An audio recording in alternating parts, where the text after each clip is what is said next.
the Snow Brains podcast, where it's my job to interview the most intelligent people in the snow sports industry and pass their fascinating knowledge on to you, our listeners. I'm your host, Miles Clark. I'm a professional free skier, a professional mountain guide, a UC Berkeley molecular cell biology graduate, the founder and CEO of Snow Brains. And when I went to Carnaval in Salvador, Brazil in 2009, they told me not to bring any money in my pocket. I brought some beer money anyway, and they were right. I got robbed by knife point. It was a dense crowd, and when I felt him grabbing at my pocket, I put my forearm in his throat and leaned in. He then pulled out his knife and showed it to me. I then leaned back and watched him do his thing. It kind of felt normal at the time, and I just kept partying on, albeit with less beer purchasing power. Today's Snow Brains podcast is brought to you by Grand Targhee Resort, home to the best snow in Wyoming. Delivering an average of 500 inches of snow annually, you'll find uncrowded slopes and a unique Targhee vibe served on the daily. Today's Snow Brains podcast is brought to you by Scott Sports. Technology, innovation, and design is the name of the game, and that's exactly what Scott Sports is. It's in their DNA. Skiing is about testing yourself, seeing the possibilities that you're presented with, and pushing yourself to seize the greatest challenges. Scott Sports has the gear to help you do just that. To learn more, check out scottsports.com and see what real innovation looks like. My guest today is Eddie Taylor. Eddie is a member of the full Circle Everest team, the first all-black team to attempt to summit 29,000-foot Mount Everest, the highest peak on Earth. There have been over 6,000 summits of Mount Everest, and only 10 of those were black people. The first black person to summit Mount Everest didn't occur until the year 2003. 40 years after the first American expedition reached the summit of Everest. Full Circle's goal is to showcase the tenacity and strength of black climbers and highlight the barriers that continue to exist for black communities in accessing the outdoors. This historic attempt will inspire the next generation of outdoor enthusiasts, educators, leaders, and mountaineers of color to continue chasing their personal summits. Eddie Taylor has some very strong high altitude experience under his belt already. He just summited and skied 18,007-foot El Pico de Orizaba in Mexico in November. He skied from the summit of 20,000-foot Denali in Alaska. He skied off the summit of 14,000-foot Mount Rainier in Washington. Eddie executed a 20-pitch rock climb to the summit of 16,000-foot Mount Kenya in Africa. He's even been on the top of 23,000-foot Aconcagua in Argentina. Eddie was a decathlon athlete in college and is currently a high school teacher in Colorado.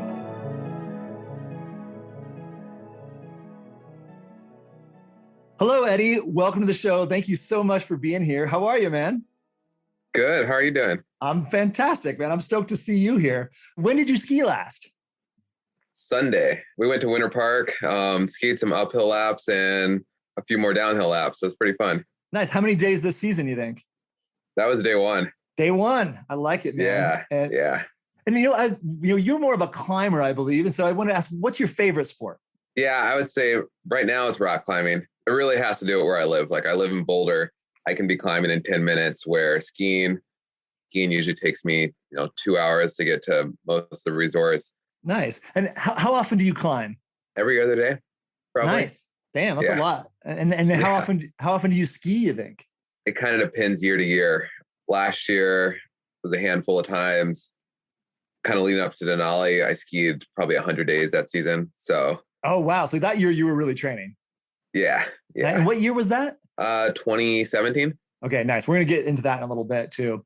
So I kind of want to just jump right into it because I think it's so interesting, your Full Circle Everest project. So can you please tell us what Full Circle Everest is and what your goals are there?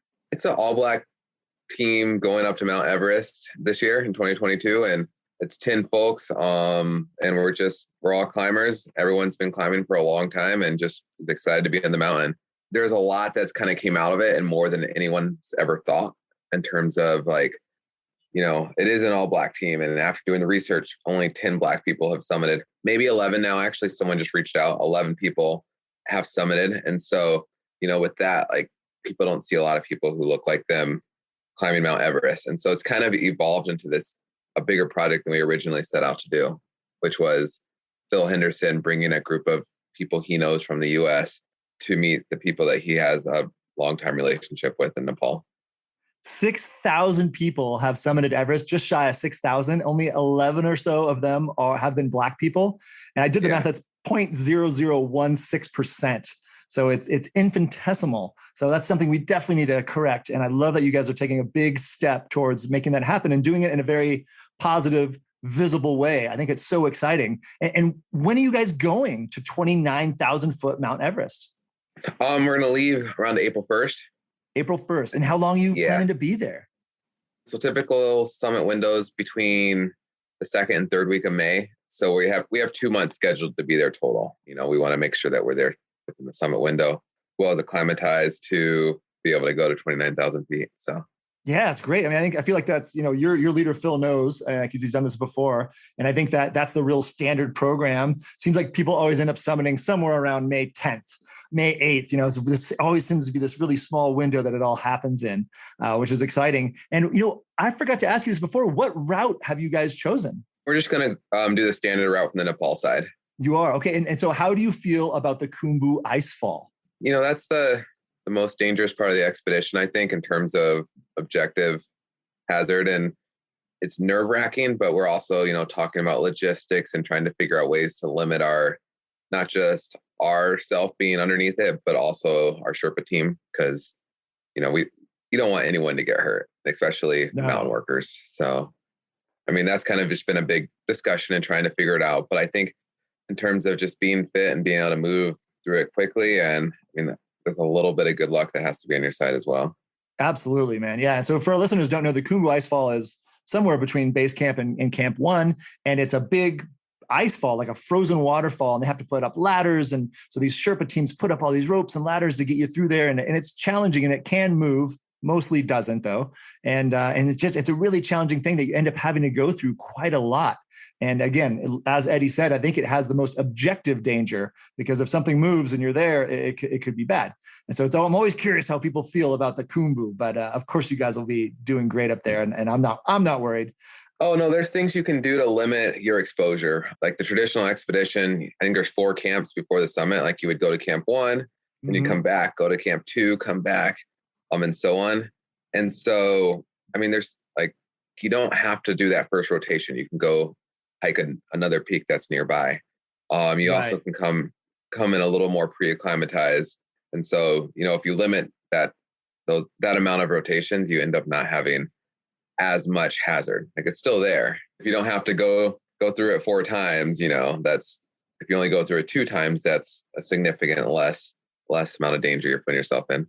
Absolutely. A huge amount less. So yeah, that's great. I love that you guys already have strategies in mind for how to mitigate that hazard, because the Khumbu Icefall is so exciting and rare and bizarre. As a normal human, even like myself, seeing the ladders and all the ways that people are getting through there is so interesting.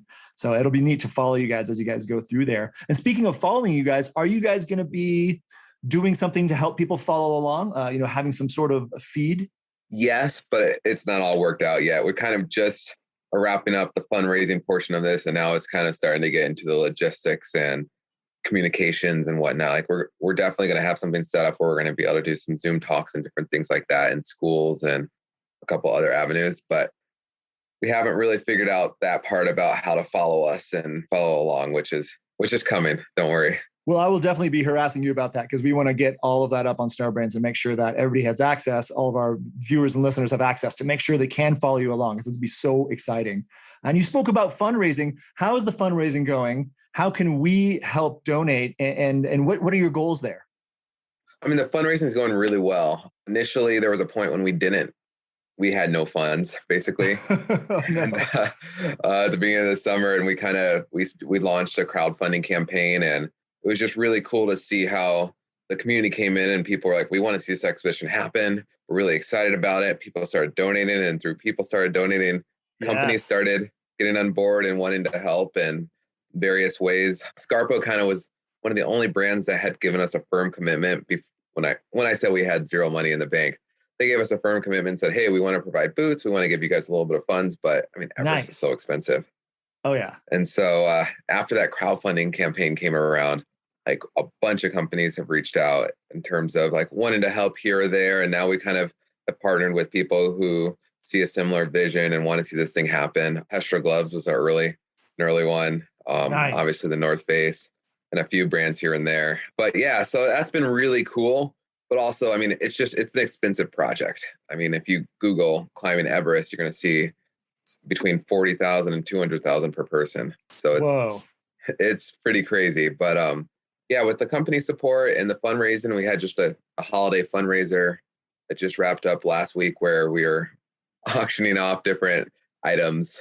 It went really, really well. So we're pretty much there. I'd say we're 80% to our overall budget, as well as like we have our permits and everything paid for. So Whoa, congrats, man. It sounds like it's going way better than expected. And how can yeah. our listeners contribute as well? Where do we go to do that? They can visit the Full Circle Everest website. There's links to a GoFundMe page on there as well. Perfect. All right. So everybody get in there and donate. It's such a cool cause. Even if you only got $20, throw it in there. It's going to be so fun to watch these people go for this awesome goal and see how it all goes down for them. I'm super pumped to follow along. I'm excited to hear more about what your feed's going to look like. And you said it before, but tell me again, how many people are on the team? There's 11 total, 9 people who are planning on summiting or wow, fantastic. Going to attempt summiting. Okay. And then the 2 people who don't summit, what's their plan?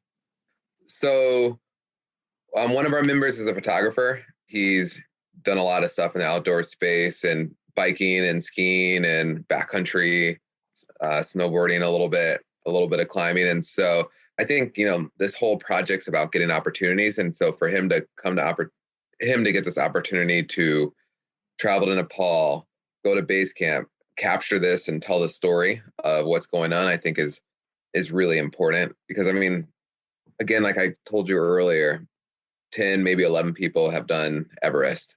If you Google it, you're going to find 4 people or 4 Black people to have been on Everest.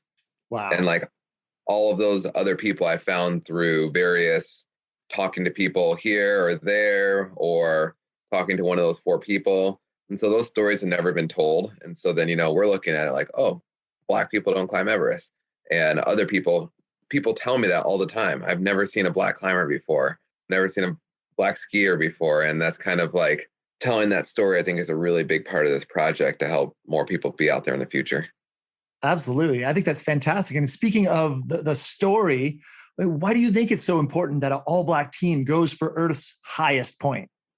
I mean, at least you understand it. I understand it. Being outside is important. And I think that like, not just, it doesn't have to be climbing Everest. It can be, just going for a walk, going camping, going to your local crag. But when you don't see anybody like yourself doing those things, I think it makes it hard to be motivated to do that yourself if it's a place that doesn't seem like it's a place for you, if that makes sense. It totally makes sense. And that's really well documented, not in just the climbing space, but in so many other spaces in our world, essentially, right? When there's people who look like you doing it, that's so encouraging. I just heard a quote from Whoopi Goldberg the other day saying, when she was a child, there weren't any Black people on television. And she saw a Black person on television, and I believe it was the woman, and I forget her name, who was on Star Trek. And she had an important role. She was an officer. And, Whoopi Goldberg yelled to her family, hey, there's a Black lady on TV and she ain't no maid.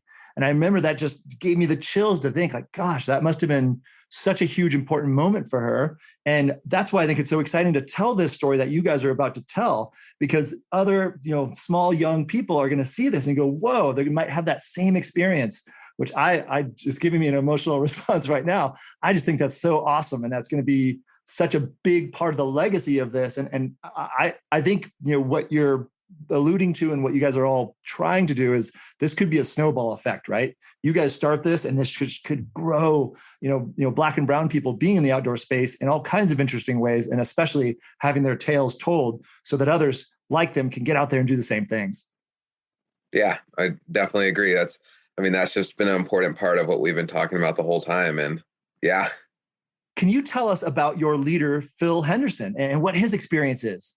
So yeah, Phil Henderson, he's been a part of the outdoor industry for a lot longer than mostly everyone else on the team.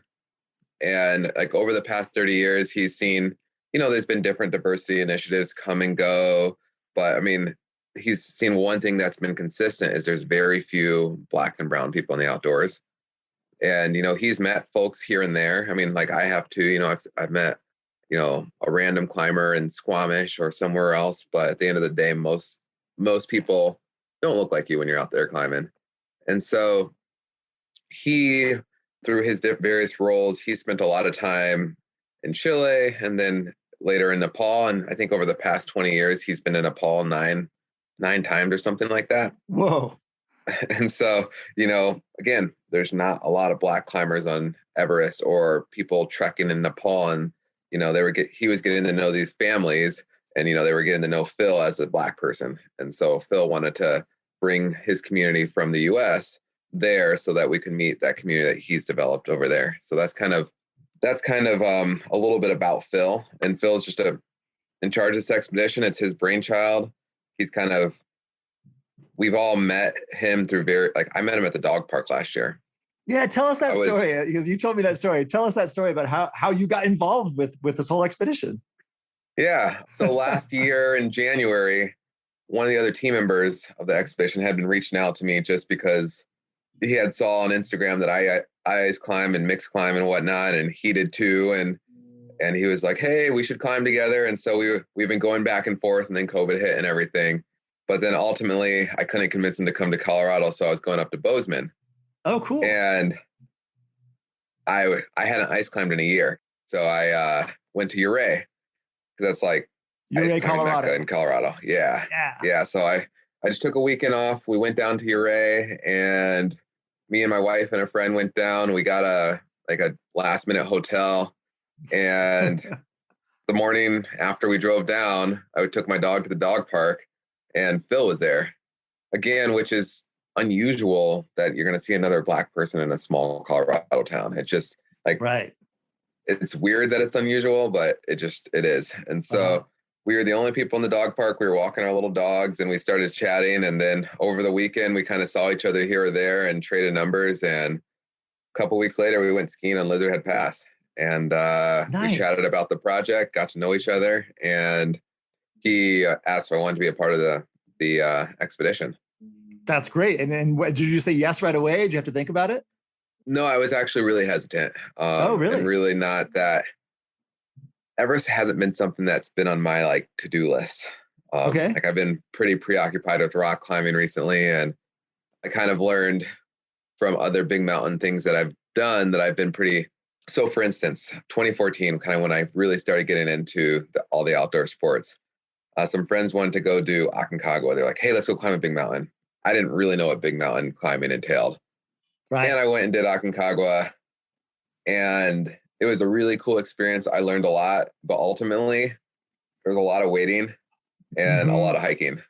A lot of hiking. And for our listeners, Aconcagua is in Argentina, and it's 23,000 feet. It's the tallest mountain in the world outside of the Himalaya. Yeah. So continue. So you too much hiking, too much sitting around. You weren't that into expedition climbing. And now a guy wants you to come to Everest. So how long did you hesitate? Did you say, hey, let me get back to you? Or did he badger you? How did it go? It was interesting, right? So, I did that Aconcagua trip, and I was like, I don't know if this is for me. But then a few years later, me and my wife did Denali, which we talked about. And, I found that there wasn't much waiting. I got to meet all these people. I got to ski every single day. Oh, and it was actually it was a good time to unplug and just recharge. And then a couple years later, I did Mount Kenya, which was another big mountain experience, not as big, but it was the same thing. We got to go up there. We got to do some technical rock climbing, got to meet all these people. And so for me, I was like, I'm never going to do a big mountain where I'm just going to hike and wait a long time. But coming around to it, I've had that experience, but then coming back to meeting Phil and talking about this and talking about why he thought this expedition was so important, and, the chance to get to climb with a bunch of other Black people, as well as talk about this message and share the story, kind of slowly chipped away at my apprehensiveness, and then just kind of saw how important this could be. And just seeing how, when I would talk about it with other people, how excited they were about it as well, and how meaningful seeing us go do this is for them. And I think that's really cool. And I can't say that I'm purely doing this for other people. I think it's really cool that the impact that this climb can have. Because I think you realized, did you start to see that it was bigger than just you? Yeah, extremely. We got to the point where I told you before, we didn't have a lot of funding. And so, I started going to these meetings saying, hey, I don't really know if I'm going to be a part of this. I might, because we were going to have a Rainier trip. And I was like, well, maybe I'll just go on the go on the Rainier trip with you all and see how it goes. But as we started, like, you know, we figured out where the fundraising was, which wasn't really existent then, and where our talks were with different companies. I started, you know, building out the pitch deck and looking at the stats, and which we talked about as well. Yeah, it's good stuff. I really started figuring out, I was like, okay, this is important. This hasn't happened. There's this huge disparity. And I think that we can do something about it. And me being a teacher, I had all summer to devote to putting time into getting this expedition off the ground. And so between me, Phil, and a few of the other team members, we were able to really get this thing rolling into the point where it is today. That's huge, man. And for our listeners, the pitch deck is everything. And a lot of these outdoor industry avenues is you got to put together basically a PowerPoint type presentation where you say, this is what we're doing. This is why it's great. This is what we're going to do for you. This is what you're going to do for us. And, you know, bring it all together full circle, you know, like their name, to basically show, hey, you know, this is why this is great for you, me, everybody. And this is going to be good for all of us. And you got to be on part of it. And it's not easy to build that. It's not easy to pitch this kind of stuff. So we're pumped that you did all this, Eddie, and that you helped with that project. And you guys have been so successful, because I think we all want to see this happen. And I'm curious, did you know anybody else on the team before joining up? I had met Manoa about 2 weeks after I had met Phil. Okay. Remember, like, we were messaging back and forth and whatnot. And so that was kind of in the works. I randomly met Fred in Indian Creek. That's a climbing area in Utah. Okay. Just randomly a couple weeks after me and Phil skied together. And so I had met him before I really got heavily involved with the project. Everyone else I met the first time when we did Rainier last summer. That's so cool. You guys all did that together. That's one of my other questions is, you know, do you guys regularly meet up, have Zoom calls? How do you guys stay connected and keep kind of meetings and goals all oriented? Yeah, we have regular Zoom calls. We initially had 2 a week, and now we're getting to the point where we're at. We have 1 a week. Every Wednesday we have a Zoom call on. So it's been a good way to get to know everyone and chat. And it's funny because, yeah, it's just really funny because, you know, Phil a long time ago was like, hey, this is different than the expedition I had been on in the past. He was on the 2012 North Face expedition. Wow. With Conrad Anker and Hillary Nelson and all of those folks. And unfortunately, he didn't summit on that expedition, but he had bronchitis when they were going up. But he learned quite a bit and learned a lot. And, you know, is in a really good place to lead this team. But he said in that expedition, he just showed up in the mountain, had never met anyone but Conrad before. Oh, whoa. And then, like, I went to just recent. I went to Mexico a few weeks ago and hiked Orizaba, and this this other expedition group showed up, and it was like 10 people, and they were all from different places around the country, and they had just met each other on the mountain. And so I feel like what we're doing, starting with, you know, a year plus, for some of the team members, it's been 2 years of getting to know each other, chatting every week on Zoom, checking in and whatnot. Like, we're actually even though we haven't been climbing a ton together, we're starting at a really good place for this type of expedition. I mean, I think chemistry is huge on this kind of expedition. How do you feel about chemistry? Yeah, I mean, I think it's really important. That was one thing that when I was thinking about joining the expedition that me and my wife talked about, is like, do I feel like I could climb with every single person on this expedition individually, or go out on a ski day with them, or, you know I'll be safe in the backcountry with them? And I really do. I feel strongly about that. And that's, I think, you know, one of those tipping scales. That's huge, man. And you know, from my experience, it's really important to know the people too, because you end up in small tents with them, eating freeze-dried food and farting a lot, you know? So it's just like, you gotta know these people, be comfortable with them, and be ready for their quirks, because we all have them. That's for damn sure. Yeah. So, and I'm curious too, why do you think so few Black people have had the opportunity to summit Everest? I think that's a very layered question. I mean, there's the financial aspect of it for sure. And, you know, just where, if you look at historically, the first American expedition was the same year as MLK's I Have a Dream speech. And, you know, at that time, if you look at mainstream or just the general Black community in the US, like, you're arguing for your civil rights, it's really hard to think about going and climbing a mountain. Definitely. You know, things have changed, not fully, as you know, but things have been starting to get better in some ways and not in others. And I think that that leaves room for, you know, people to go outside, people to climb, but like, it still there's still reasons why people don't do this stuff. And then you look at that legacy part, right? Like if I jump on Google and I type in Mount Everest, I type in rock climber, I type in skier, backcountry skier, any of those things, you're rarely going to see a Black person or a person of color come up. And Right. so you think about this in general, and I would say most people aren't outdoors folks, like no matter where you come from. Most people are indoorsy. Yeah, most people are indoorsy. But if you have, more people asking you to get outside, or you have more role models when you see commercials, you see things on TV, you hear stories about it that look like you, it's an easier access point. And I think that we don't have that access point as a community yet, or as the Black community. And I think that that's another reason, but I think it's changing.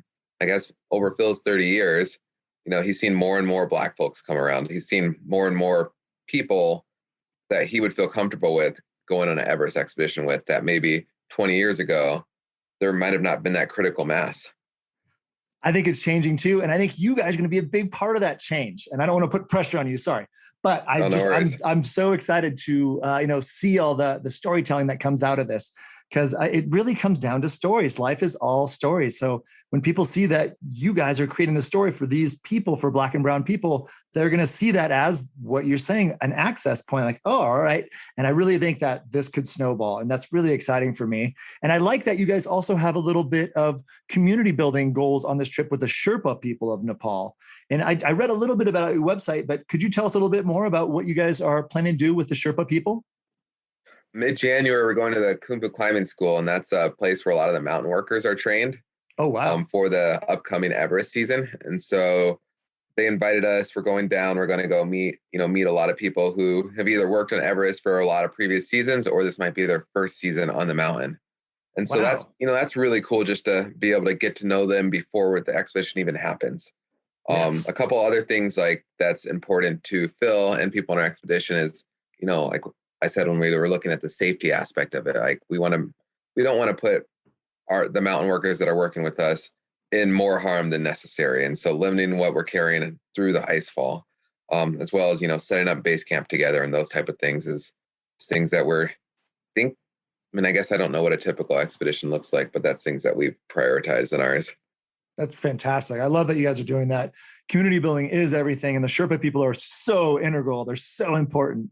And to everybody's expedition, almost nobody climbs without them. They are the gatekeepers in a way. They're the ones that make it all happen. And they're so powerful. They're so strong, especially at elevation, and just clearly a very fascinating culture. So I'm stoked to see you guys get involved with them. Yeah. Everest is not possible without them. It's not, there's no possible way to do it without them. Either if it's the Chinese side or it's the Nepalese side, they're helping on both of the sides of the mountain. They're fixing lines to the top.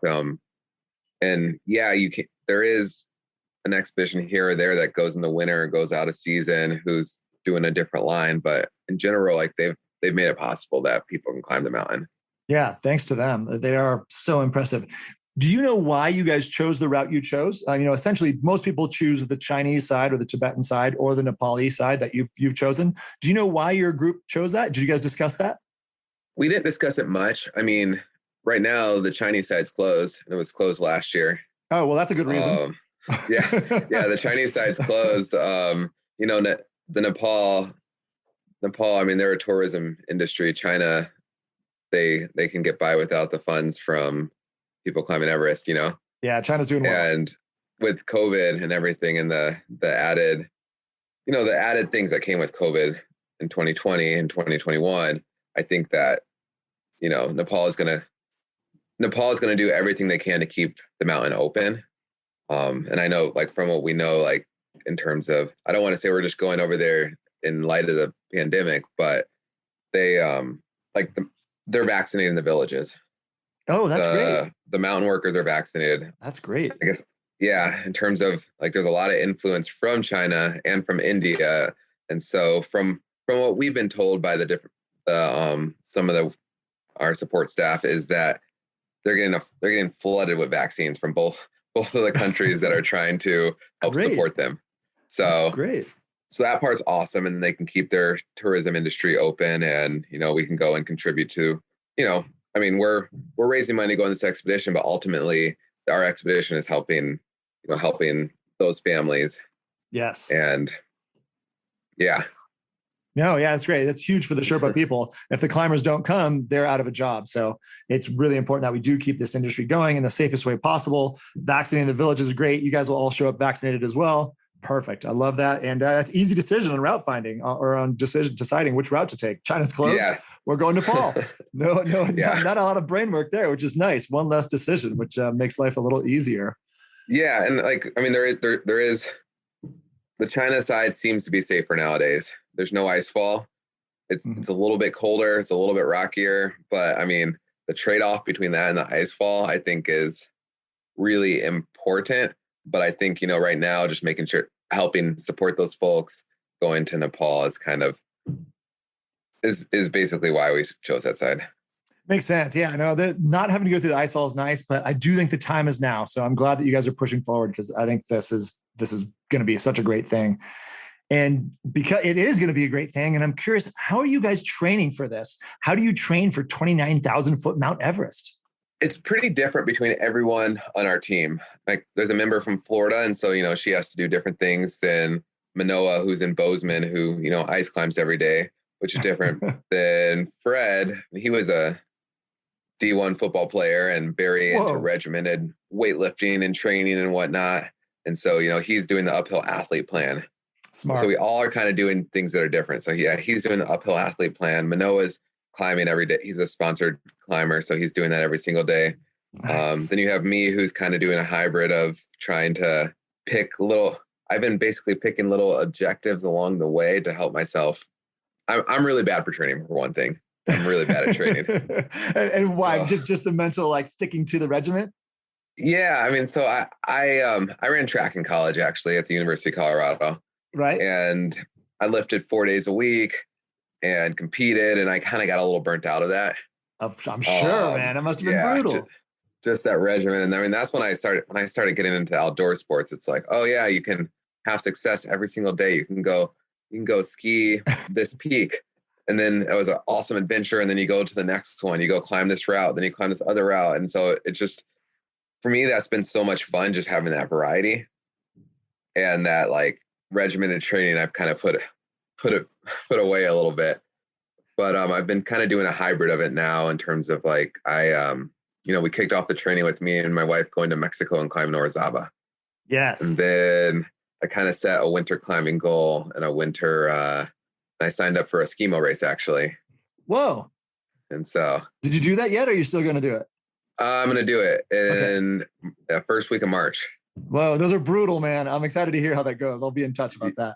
Yeah. No, it's brutal. But I signed up for it, and I'm like, okay, so I have to do 10,000 vert and ski 20 some miles in one day. So God. Now I need to, pick little things along the way to be able to get to that. So that's what I'm doing for training. Like I said, everyone's training's different. Bill doesn't say everyone needs to do this training plan or whatever. He's pretty, he's trusting. He's like, you guys have been climbers, athletes for a long time. Make it happen. You know what works for you, do that. Yeah. And I think ultimately, one thing he said is you should be able to do 12,000 feet of vert in a week. And if you can do that easily, then that's what you're gunning for, because that's what summit week looks like on Everest. That's great. That's nice, just to have some sort of bar to get yourself over, to make sure that you're on par and you're where you want to be. So I have a feeling that'd be easy for you. For you, I think you'd be only 12,000 feet per week. And I am curious, is anybody going to use a hypobaric chamber? Because I have some friends that have done Everest, and they'll sleep in those weird bags, and lower the pressure, so there's a little less available oxygen, so you can simulate altitude at night. Are any of you guys using that? Yes. So hypoxico, there's kind of two things with the altitude, right? There's hyperbaric and then there's hypoxic. Yes. And so hypoxico is the brand that most people use, and it's not hypobaric. It's just lower amounts of oxygen. Just hypoxic. So, it sounds evil, but I love it. Keep going. Yeah. And so they've reached out and they've offered to support the team with hypoxico tents to sleep in. And so that's kind of the plan. We're trying to still figure out the logistics of that, because it does affect your expedition a little bit. And so we would start ideally 8 weeks before we leave. So sometime in February. Okay. And that aids in acclimatization. It doesn't completely replace everything, but it does aid in it. And again, going to what you were saying about the hypobaric, I think it would be optimal if you're in a hypoxic and a hypobaric chamber where the pressure and the oxygen simulate Everest, but that's kind of impossible to do at your house. Yeah, it's a little, but I actually looked at the hyperbaric chambers. I think they're big metal casks. That looks a little too much. Yeah, but with that, I think that's going to be a valuable tool in our training as we prepare for the expedition. And how many hours per day or night are you supposed to use that? Again, there's different protocols. I think the standard protocol is just to sleep in it every night. Like when you go to bed, you put it on, you sleep in it. And if you do it for 8 weeks, it's okay if you miss a few days here or there, but in general, every night, and you just gradually reduce the oxygen until you're up at base camp or 18,000 feet. I'm curious to talk to you after you've done that, because I've seen the pictures of my friends doing it. It looks weird. So, but they make it cozy. They put all your bedding in there, and it seems like it's fine. But it definitely, it's definitely different. Yeah, no, it definitely seems kind of weird, but I think it'll be helpful, and so I'm excited to try it. And there's also like some people do methods where they're like training in it, like they put a mask on and they're training in low oxygen, and I'm not exactly sure how that will work. The sleeping one seems a little less invasive. Yeah, totally. Yeah, I've actually used some of the training ones where you put it in your mouth, and yeah, it's weird. A lot of times you only have to do it like 10 breaths a day, they say help, but that's hard to believe. Do you think you have any advantage coming from high elevation in Colorado, but maybe Boulder's not that high? It's not that high, but it is higher than sea level. Anything helps, right? Yeah, I think anything helps. I think living and training here is better than living and training at sea level, for sure. I think that going to the mountains regularly and like having the access, like, you know, even if I go to the ski resort every weekend, I am spending time at higher elevation. Yes. And I think that access helps a lot from previous mountains, I think. So let's jump into a couple Everest questions. I'm curious about your mindset coming into this, because I know mine would be all over the place. What are you most excited for about your upcoming Everest expedition? Yeah, I'm excited just to be on the mountain and spend time with the team and, you know, get to know the place and get to know the people. And that's largely what all of this stuff's been about for me, is getting to know places and people. And every vacation or trip we go on, it's like we find a place, we go there and just spend a lot of time getting to know everyone. What might you be most scared of about the upcoming Everest expedition? I mean, the Kumu Icefall is the most dangerous part about it. And, you know, I don't want, you know, the most important part about this entire expedition is for me to come back home safely. And so, I mean, there is a danger aspect of it. And, you know, it is a game of percentages at some point, but that's the part that's a little nerve wracking. Other than that, like, I'm just excited. What part of the Everest experience do you think might be a little bit annoying? I think what would be a little bit annoying, I mean, this is just me, is like the fact that, I mean, this is how you acclimatize for mountains, right? Going up to camp 1, coming back down, going up to camp 2, coming back down, going up, you know what I mean? Like not being able to go there in shape, ready to go and just doing it. And then having to sit and wait for good conditions of weather. I think that waiting game, it gets a little annoying, but also it's part of these big adventures. And it's been something that I've learned to deal with. You got to have good books, and then you got to make sure your friends have good books. I always try to influence. I'm like, hey, don't you ever want to read this book, which is a book I want to read? So then once you're done, you switch. So you know the story. You've done this before. Apparently, we're going to have Wi-Fi at base camp. So that'd be great. You just do audiobooks. How long do you guys plan to be on the mountain? Leaving around April 1st, takes about 10 days to get to base camp, and then so that's a 10-day hike to base camp, right? Roughly, yeah, with some rest days built in and things like that. So from mid-April to summit day, we'll be actually on Everest. And so that's, it could be May 10th. It could be May 25th. Wow. Awesome. So you guys will be out there for potentially up to 2 months, potentially. I love that. And have you been in that region of the world before? No, I've never been to Nepal. I had never really been to Asia. I flew through Doha once, if that counts, but I guess I flew through Istanbul once too. Does that count as Asia? Yeah, I think it officially does. I haven't been in that particular part of the world either, really. I've been on the edge of Chinese Himalaya, but not that Nepali huge mountain area. I'm really excited to see you guys' pictures and the whole experience. And yeah, I'm excited too. And I think that's part of the winter trip. Like, I've been saying this a long time. Like, is it really that important that, especially when fundraising was where it was, is it really this important that we go try to get to Nepal before the expedition? And that's one thing that Phil said consistently over and over again is he was like, this is an amazing part of the world. You want to spend some time here before the actual expedition. That way you're familiar with it. You know how things work. You've gotten to know some of the people you're working with. And so I'm actually now really excited and fired up about going in winter and going in January and seeing what things look like. And yeah. I'm excited for you, man. I think it's going to be so neat. And do you guys have a general, it's probably the standard approach, but do you have a general game plan for your Everest attempt? How many days at each camp and base camp and all that stuff? Yeah, we have a pretty general idea. It's still changing here and there as we kind of start dialing in the specifics. But we're basically taking more of the traditional plan on Everest. Are you able to walk us through a little bit of that? Do you have some of those numbers in your head? Yeah. So, I mean, it's about 10 days to base camp, and then we're going to set up camp. That will take a few days to really, build in the infrastructure and everything. And then couple things in flux right now, but I think at the moment we're going to go up to Pamori camp, maybe sleep there, depending on what things look like. That's an adjacent small peak to Everest.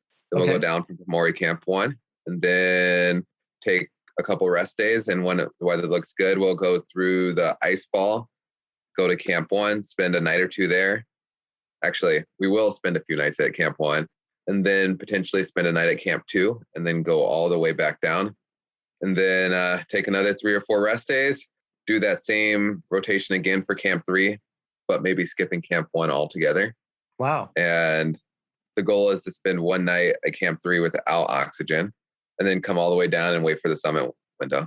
And so speaking of altitudes, I'd love to just tap into your high altitude experience, because you've told me and us a little bit about it now. And I think it's fascinating because, according to me, you're good at altitude, man. And so I first love your story of, 18,700 foot El Pico de Orizaba in Mexico, a big volcano down there.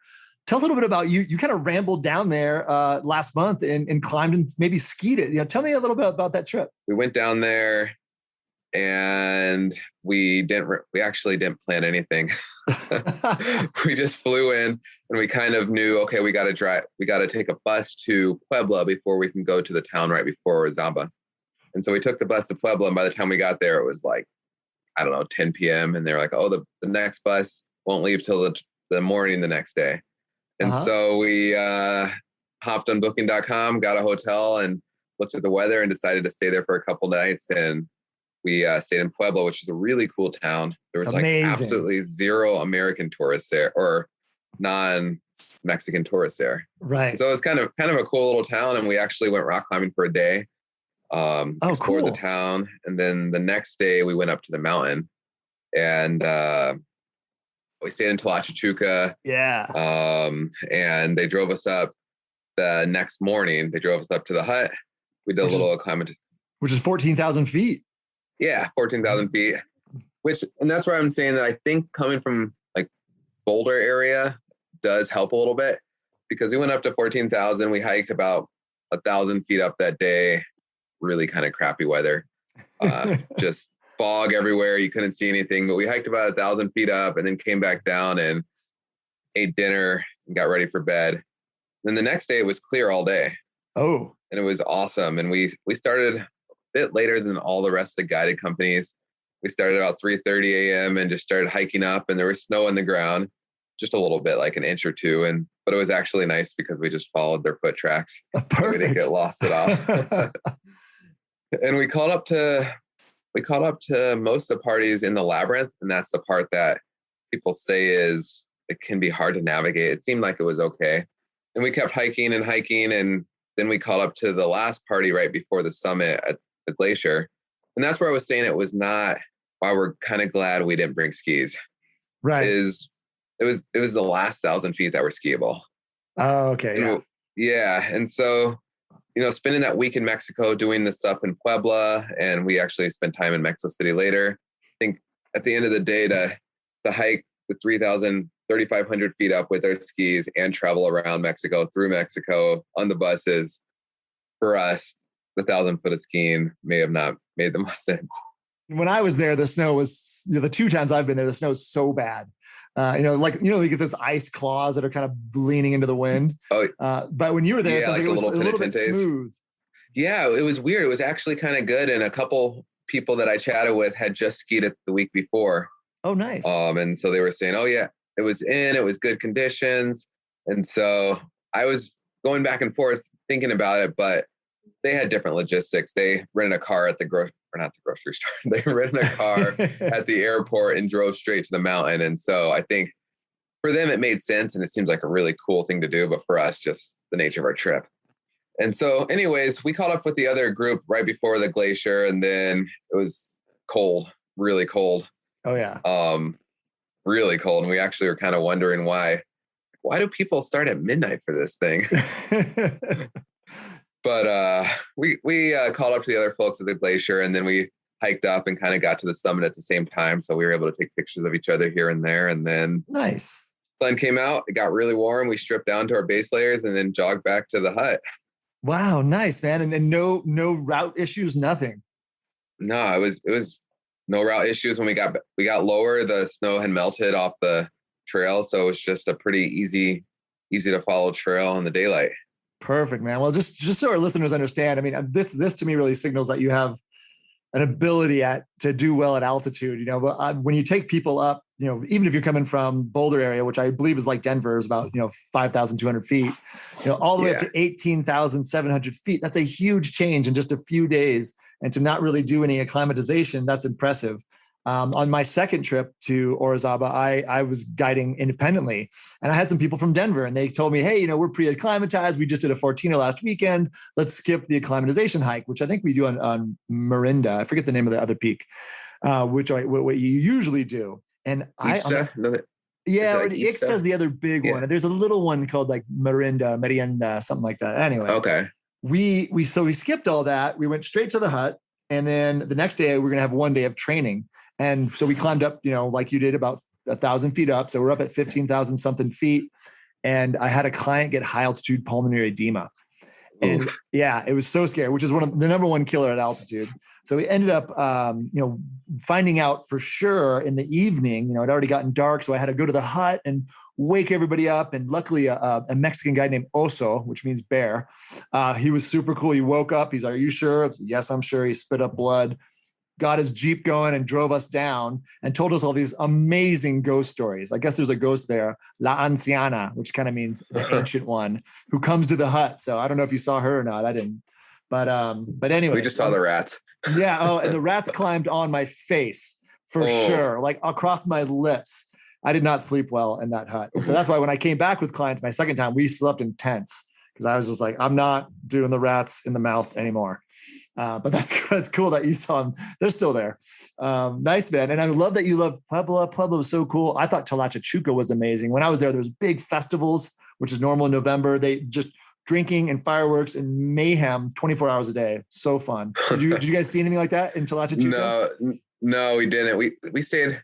I'm still forgetting where we stayed at, but we this guy named Joaquin drove us up to the hut, and he showed us this picture of he guided Fred Becky back in the day. No, that's so cool. Yeah, it was kind of cool. He's like, yeah, I guided Fred Becky up Orizaba. And so that was kind of a cool connection to talk, to hear about the climber and whatnot. But yeah, we didn't really see, when we got off the mountain, we got done so early, we went straight back to Mexico City. And Mexico City is spectacular. So that's something I don't even want to get into, because I could just talk about the food there. And the pyramids and all that. It's just if you haven't been to Mexico City, highly recommended. So you had a great experience up there. I think you proved to yourself, and definitely in my mind, that you're strong at elevation. You can move elevation, dramatic changes in elevation, and still do well.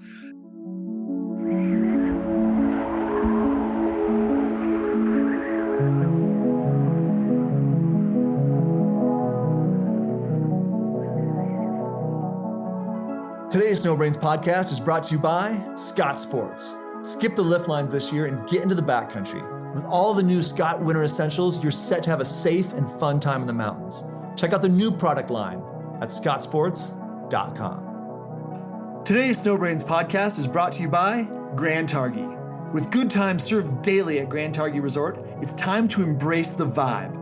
Escape the crowds and get back to enjoying skiing and snowboarding the way it was meant to be. From our family-friendly kids adventure zone and uncrowded runs to the wide open terrain for all abilities, the big mountain feel and western charm makes Grand Targhee a must-visit winter destination.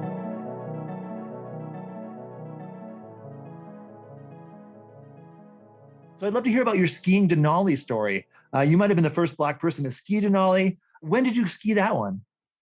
In 2017, me, my wife, and a friend went up to Denali just to do an expedition to Summit. And that winter we had skied a bunch because, everyone says like that's the way to do Denali if you want to, is to ski, and it actually adds a margin of safety because, the objective hazard there is the crevasse falls and, the skiing kind of spreads your weight a little bit. And so that winter we skied a lot, did a lot of the little local races, and just backcountry skied more than I ever have in any other season, and went to resorts the other days and skied in the Tetons. And we just got ready for the expedition. And then we went up there, and the day school was out, we got on a flight and we flew to Talkeetna.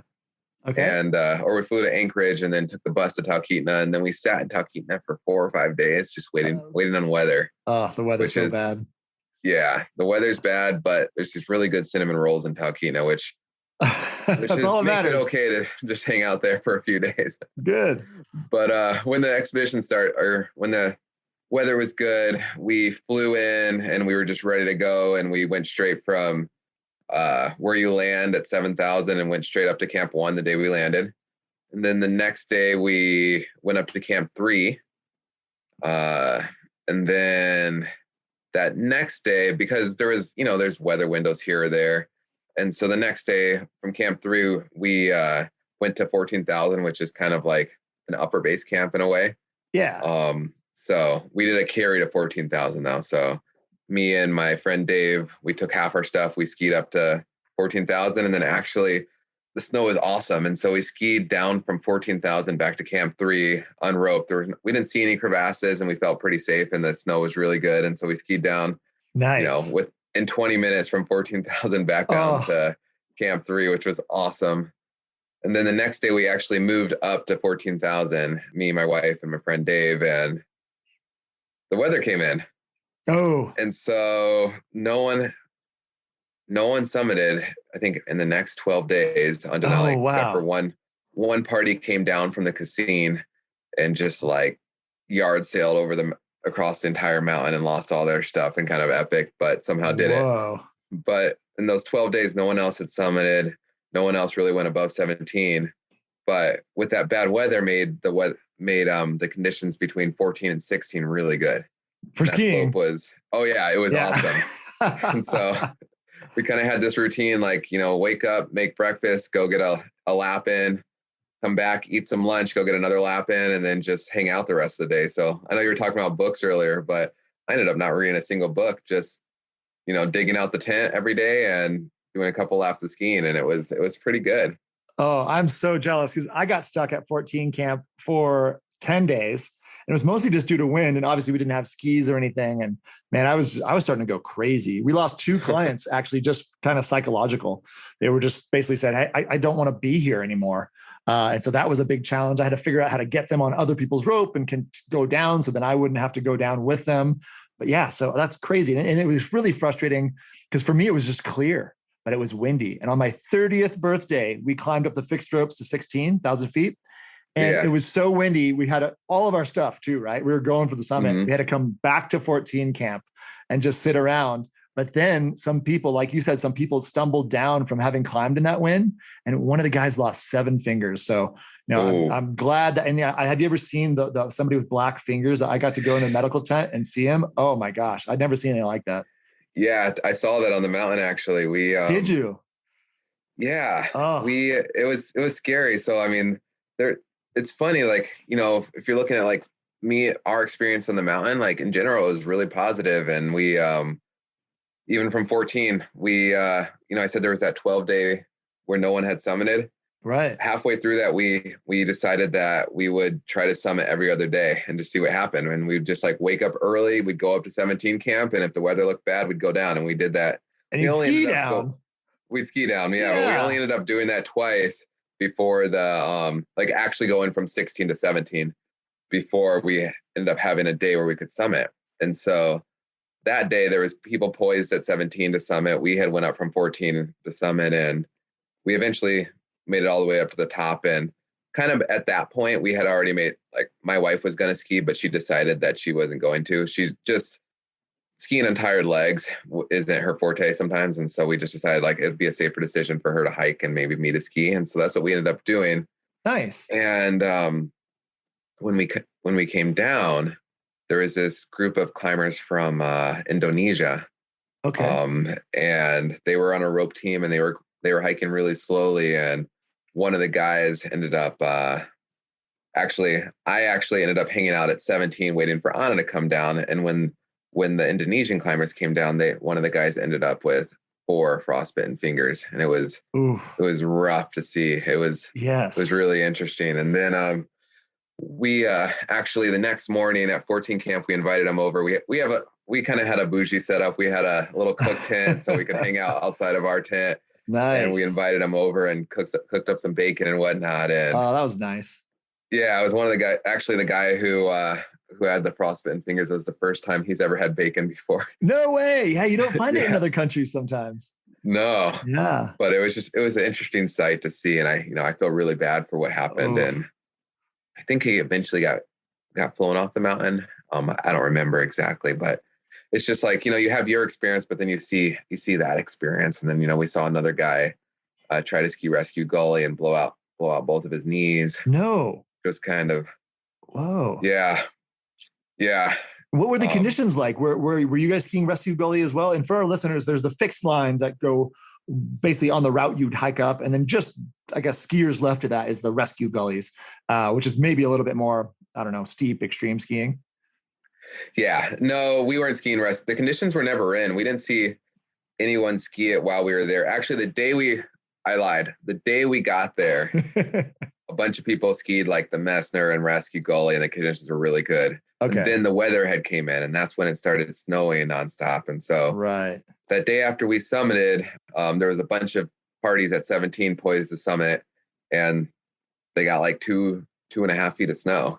Oh, geez. Yeah. And so you saw this one guy I didn't even see the guy. I just saw an avalanche coming down Rescue Gully. Oh. And then you saw the guy tumble. Ooh. Then we just hung out at camp all day, and the rangers as well. They brought out the spotting scope, and everyone just watched him pick his way down, because unfortunately it's not like there's nothing you can do. There's not a lot you can do, right? And also you're just walking into avalanche terrain, which is not a great decision either. Yeah. And so tell us more. How did he get out of there? I mean, it took him a few hours, but he eventually picked his way down all the way down to the base, crossed the little crevasse that's at the bottom of Rescue Gully, and made it back to his tent. And I think him and the Indonesian guy both got flown off the next day. Jeez. Wow. And now that's a story. Yeah, it's crazy. And unfortunately, there was a lot of bad things that happened. And tell us. We're here for stories, man. Stories. There was a Nepalese group who had actually went for the summit that day, and on his way down, and passed away on his way down. No. Above 17. We were talking about altitude, and we were talking about how, there's rushing altitude, and which isn't always good for pulmonary edema. Right. And cerebral edema. And they had been on the mountain for 5 days total. Oh, whoa. So they'd gotten all the way to 17 camp in 5 days. They summited in 5 days. Summited in 5. Wow. Yeah. So you get, for our listeners, you land the plane drops you off at about 7,000 feet. So they've gone from 7,000 feet to 20,000 feet in 5 days, which is extreme in my book. Yeah, I think it's a bit extreme. And they were coming down, and they were almost to 17 camp, and the guy didn't make it, which was really sad. And we had some friends who actually passed them on their way down from the summit and offered them methodextrone. Basically, it's a dexamethasone. Yeah, it's one of the only things that can help with high altitude, like when you're having pulmonary edema, at least from my understanding. I'm not positive. I'm not an expert on that.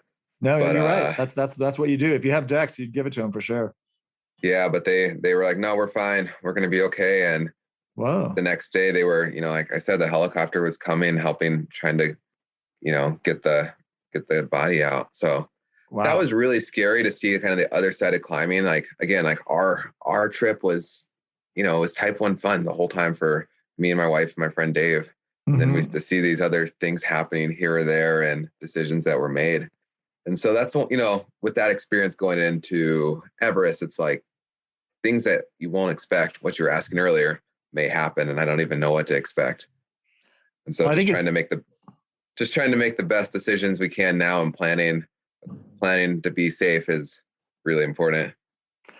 I think that was a great experience for you guys. You had type 1 fun. You had terrific ski conditions. You had a great time.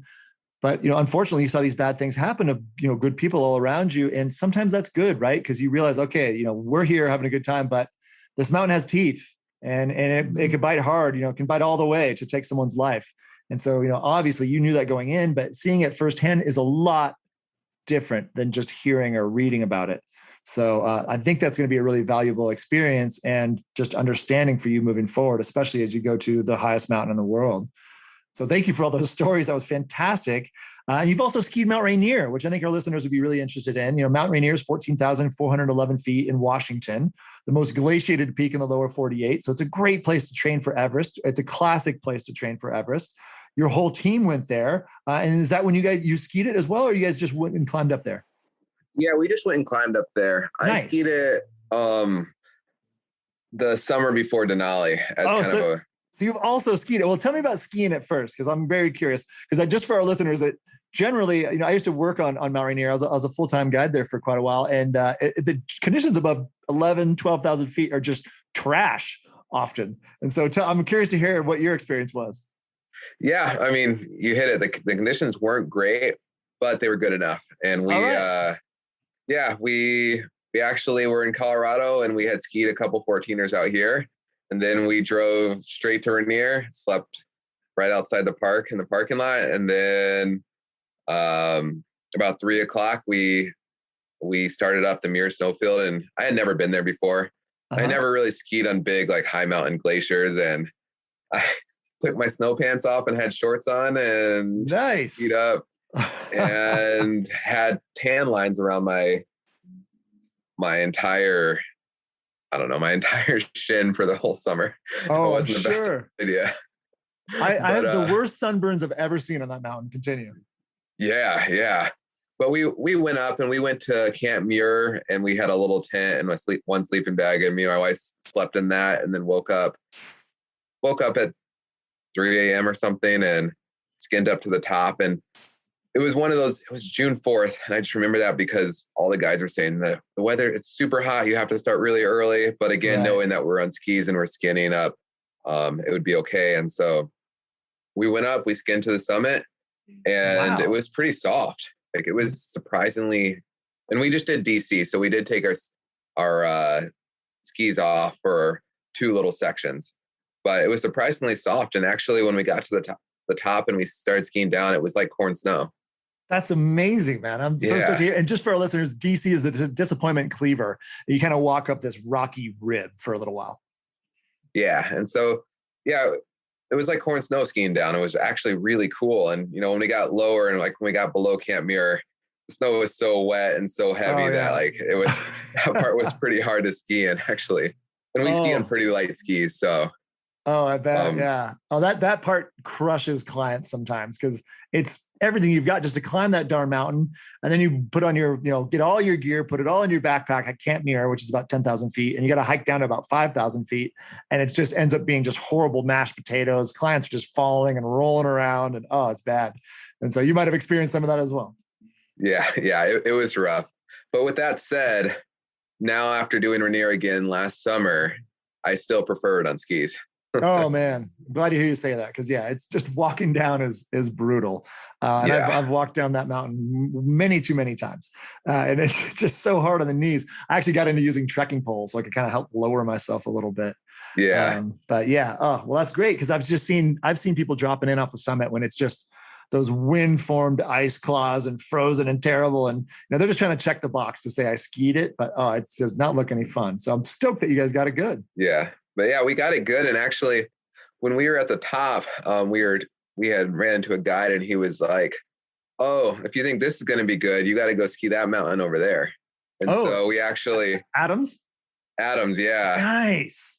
And so we literally got to the base, drove out, started driving towards Adams, got a burger somewhere. And the next day we went up Adams, which was amazing. Like that was some of the best skiing I've ever done. You are a beast. And it's just obvious that your wife is too. So let's give her a little shout out. What's her name? And just tell us a little bit about her. Sounds like she's done a lot of this awesome stuff with you.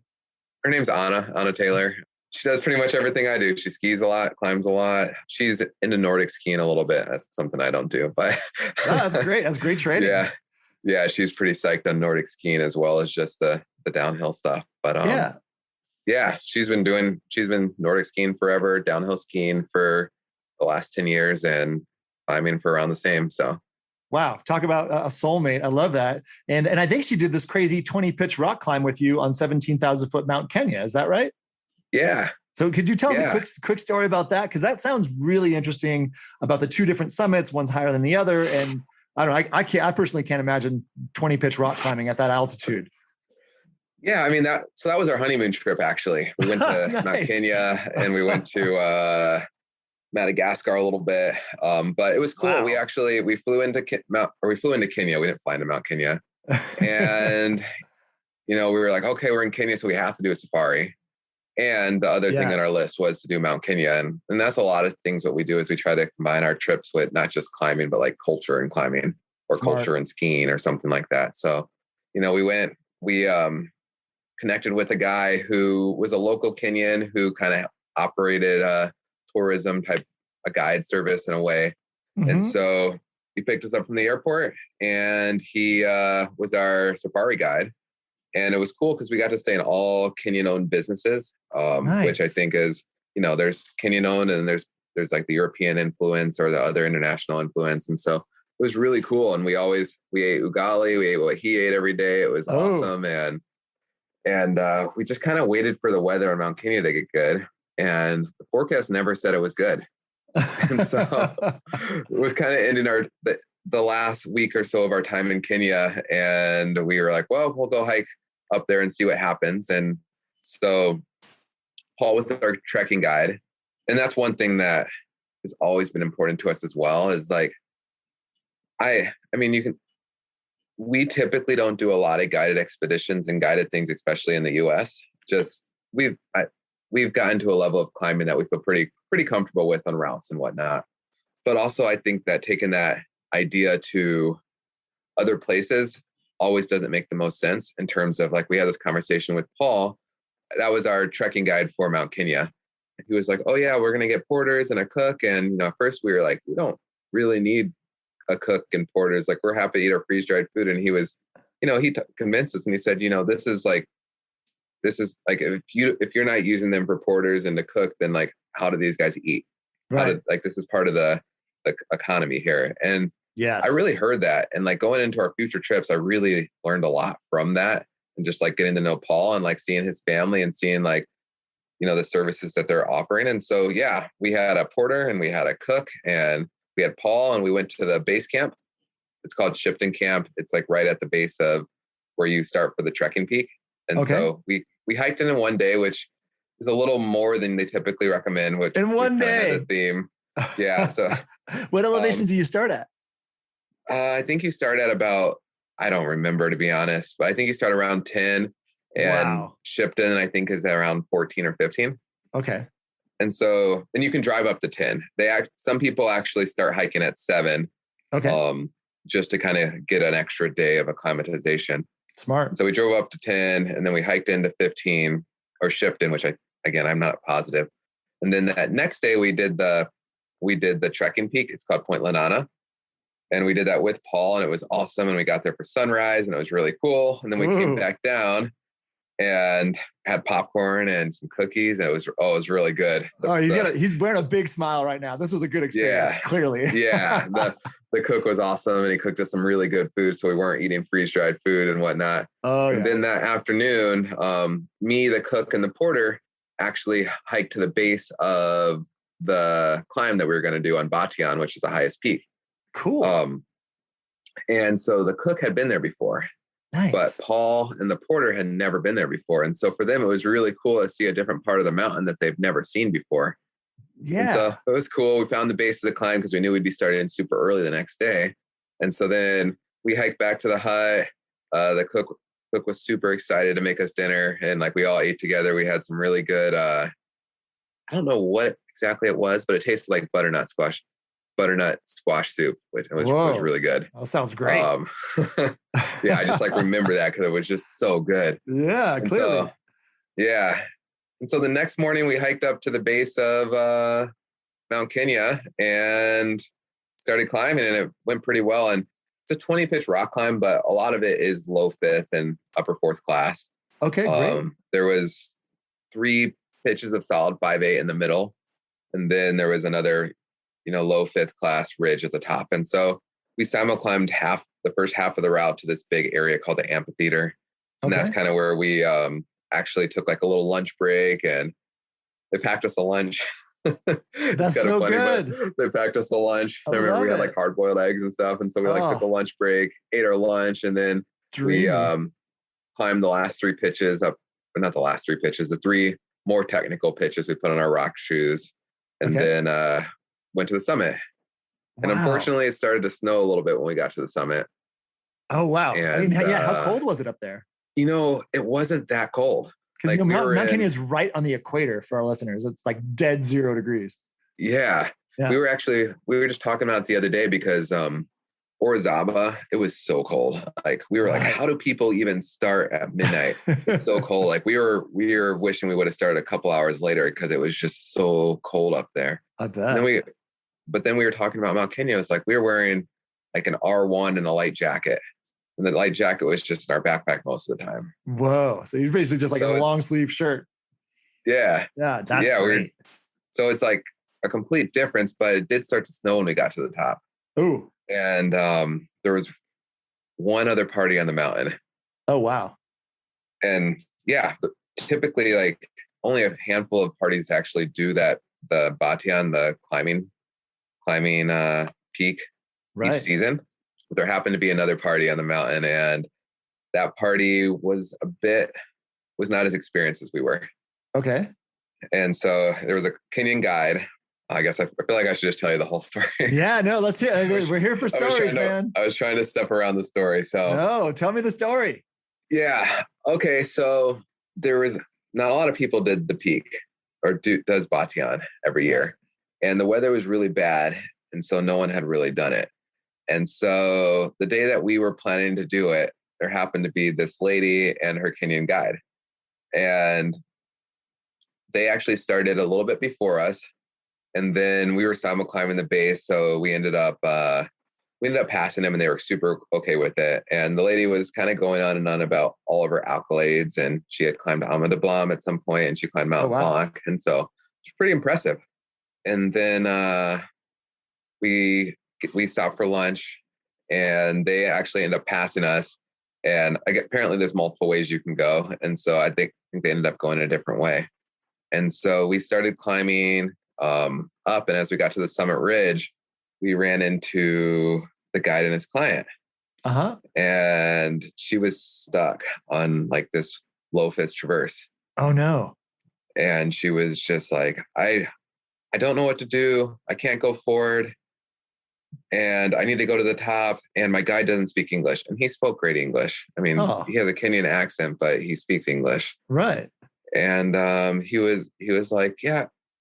He was trying to, troubleshoot what to do, and he couldn't figure it out. And it was just like, we got into this argument. Like we came up to him in this argument they were having. Right. And so she was like, I need to go. Can you help me? And so we eventually ended up like climbing a little bit higher than her on the ridge, and like hooked in a couple cams and clipped her into our rope. And so then she felt more comfortable to finish the traverse because she had a rope on both sides of her. That was really nice. So, yeah, it was really nice. And it was a weird position because we couldn't pass, but we couldn't, I don't know. It was weird. Super awkward. And then we kept going, and it kind of started to snow a little bit. And it wasn't bad snow, but it was just a little bit. Right. And so me and Anna proceeded to just simul climb to the top of the route. And could you just tell our listeners what simul climb means, please? So traditionally when you climb, you have a belayer and you have a leader. And so someone leads, and then they build an anchor, and then the belayer catches up to them, and then they hook into that anchor.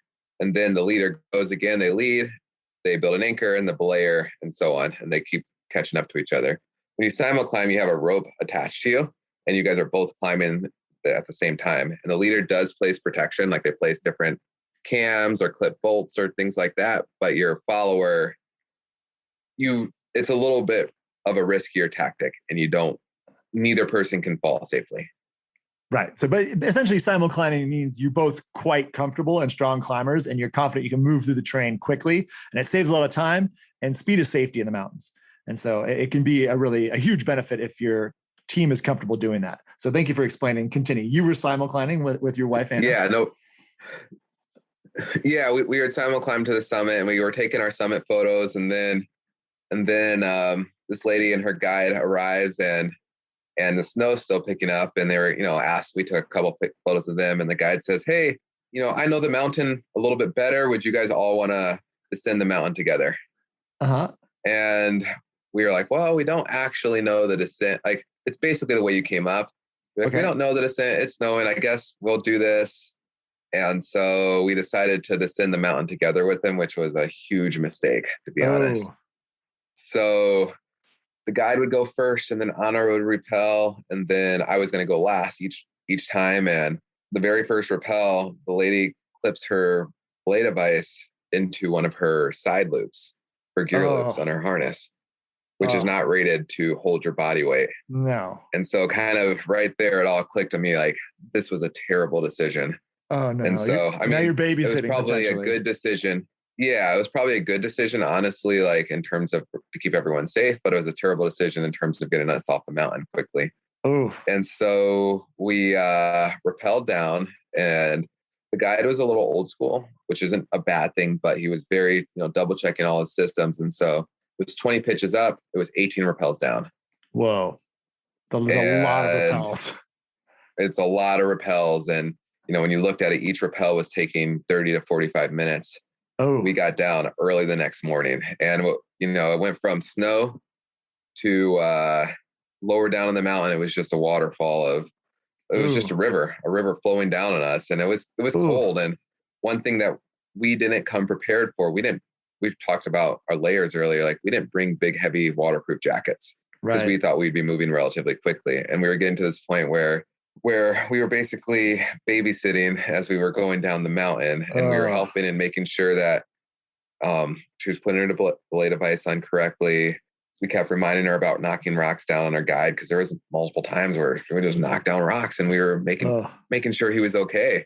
Whoa. But it was kind of this ongoing thing where, when people get nervous, you get those blocks. And I think like the guide spoke good English, but they couldn't communicate because she was nervous. She was out of her element, and the guide has an accent, like everyone does in Kenya, Yeah. And so that was kind of a weird thing, but we made it down, and actually the folks that we hiked up the mountain with, it was a whole thing, because they were concerned, and they were like, why is it taking them so long? Like, we had rock climbed a few other days, and they knew our experience level, and so we told them a basic version of this story, and then they went and confronted the other group. They were like, okay, what happened? Did you not? Because basically, to do a climb like that, you have to have a resume, right? You have to submit your resume. You have to let them know that you're experienced enough to do it, so that they're not going to be performing a rescue. Right. And I talked about earlier on her resume was, I climbed Ama de Blanc, I climbed Mont Blanc, which have no technical climbing. There's some technical climbing, but there's not the rock climbing. There's not, there's not moving on rock. Yeah. You walk up there. Yeah. Yeah. And so And so he actually showed our guide her resume and all these things. And then he was like, okay, well, I mean, it's no one's fault really then. It's what happened. And so it was just really unfortunate seeing that guide being treated like that. And then, us climbing through the night. But, there was a time when we were like, man, we're never climbing again. But obviously that passed a week later. Yeah, of course. And that's the key to all of our mountain experiences, right? You forget the bad stuff and you just remember how awesome it was. And then you go do it again. Yeah. Well, thanks for telling that. That's a great story. And I kind of think deep down that guide knew he might have been in a lot of trouble without your help. And so he might have, made that move for a reason. So, it might have been a bad experience, but you might have really helped those people out. So you can take that home too. Yeah. And we saw him the next day and he thanked us again. He was really thankful that we descended with him and everything. So I am curious. Thank you for all those stories. And you've also climbed Aconcagua, and I'm sure you got good stories there. But let's just move on to my last question, essentially, is I think our listeners are curious. What is it like being Black in the mountains in North America? You're Black, and there's very few Black people when you travel through the mountains and mountain towns. And what is that experience like? How have you been treated differently? I mean, I think things are changing, but I mean, in general, things have been positive. Great. People have been very welcoming. People have been nice. People have been happy to point things out and whatnot. And in general, most experiences are pretty good. Sometimes that welcoming borderlines into, oh, what are you here for the diversity initiative or something like that? It goes a little bit too far. And then sometimes it's, there's false pretenses about your ability, which, I mean, I don't think that's a unique to being Black thing or being from any person of color. I don't think it's unique. I mean, I think women face that all the time.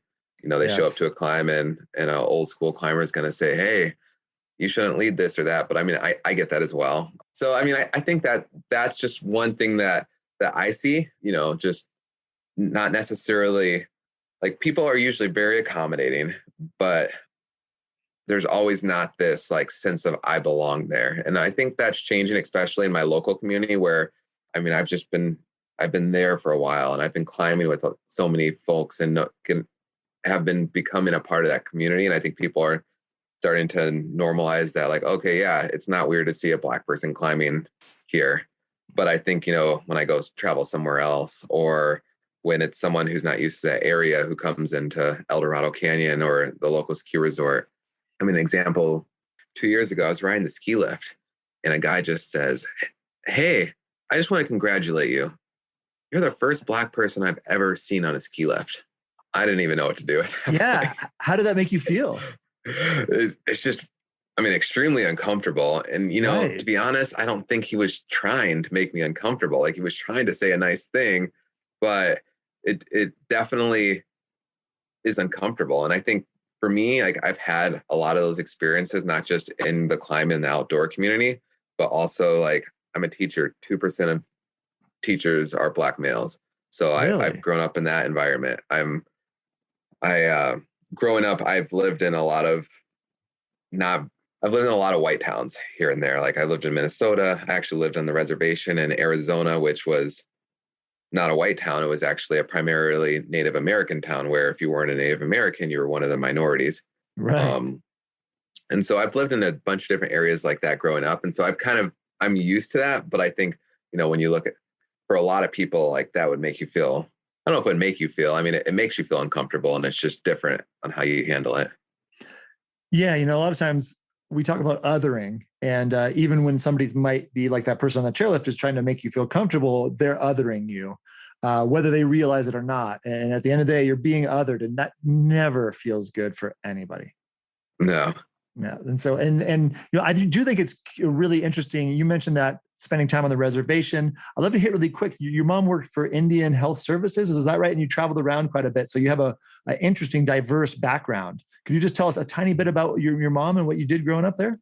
Yeah. So I grew up with my mom, and we moved around quite a bit. I was born in Oklahoma, and we moved to Michigan, and kind of through that time I was spending my summers in Chicago. So in Chicago, I was actually, spending time with my family, getting to know, spend a lot of time in the Black community. And then kind of through the school year, like we moved around Oklahoma, Michigan, New Mexico, Arizona, and then ultimately Minnesota in high school. And so none of those communities had a lot of Black people in those communities, but I always got that but that connection when I went to Chicago in the summers. But every community was different, and I had to learn to fit in and to, join and meet these different communities in different parts of the country.